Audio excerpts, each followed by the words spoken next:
Драган Павлович Латас, во што не е јасно на телевизија Алфа на 28 септември, изнесе серија дезинформации за Скопје 2014 и потрошените народни пари за овој проект.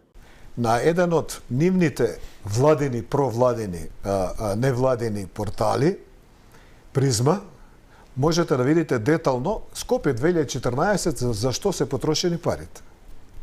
Значи, од 200 и нешто милиона, скоро 200 милиони се потрошени за булевари, за инфраструктури и така натаму.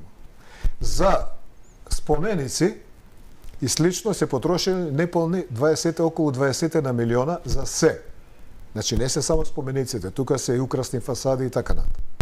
Што значи дека е лага, дека ВМРО парите ги трошел за споменици и слично, а оние не ги трошат. Само во овој кус дел од интервјуто, кажани се многу невистини, кои ги соголува прецизно и во детали Жарко Трајановски во неговата анализа за Цивил медија. Прво, податоците од Скопје 2014 под лупа на Призма велат дека вкупната потрошена сума не е 200 и нешто милиони како што тврди Латас, туку над 684 милиони евра. Второ, не е точно и дека скоро 200 милиони се потрошени за булевари, за инфраструктури и така натаму, затоа што во Скопје 2014 воопшто нема трошоци за булевари. Трето, за 34 споменици се потрошени 33,62 милиони евра. За Порта Македонија изградена како скулптура 6,31 милиони и уште 6,49 милиони за други скулптури.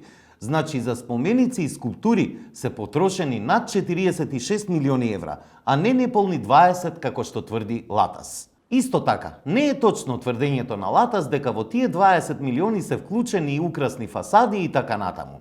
Фасадите се дополнителна ставка од 43,36 милиони евра, како и плоштадите 32,21 милион, фонтаните 3,39 милиони и мостовите со скулптури и скапи огради 7,95 милиони евра.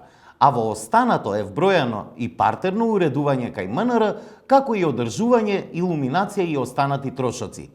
Сето тоа за 11,6 милиони евра. Ако се собере се ова, се добива сума од околу 145 милиони евра, а не неполни 20. Освен овие невистини, прашање е како тоа Латас тврди дека Призма е еден од нивните владини, провладини, невладини портали, кога оваа редакција постојано објавува стории што се критички кон сегашната власт и кон функционерите и нивните постапки.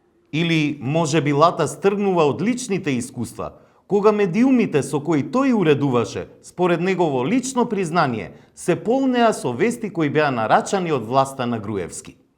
И Груевски своевремено ги обвинуваше невладините организации и медиумите дека дезинформираат, дека Скопје 2014 ќе чини 80 милиони евра во 8 буџетски години.